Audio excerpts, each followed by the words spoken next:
Dis my eerste keer as ek by die Gumas laat daar het.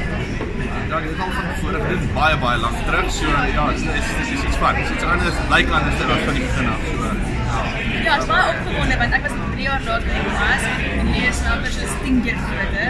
It's awesome. It's our first time here and really it's a wonderful thing to be at.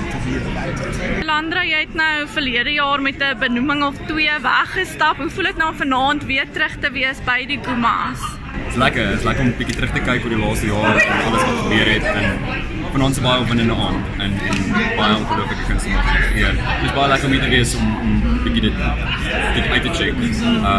Veral nou nuwe musiek is besig om uit te kom vir my ook en dis goed om te sien dat daar ongelooflike positiewe energie is. So hoe voel jy oor vanaand? Daar is 'n paar benoemings. Ja, baie onverwags.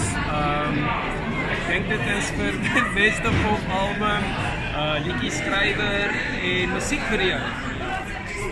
Is dit jou eerste keer by die Gumas of was jy al voorheen hier? Nee, ek is al 20 jaar in die industrie, so ek het al groot geword saam met die Gumas en ek onthou die eerste Gumas en dit is wonderlik hoe dit gegroei het en wat dit geword het. So ek is baie happy dat ek saam met dit kon groot.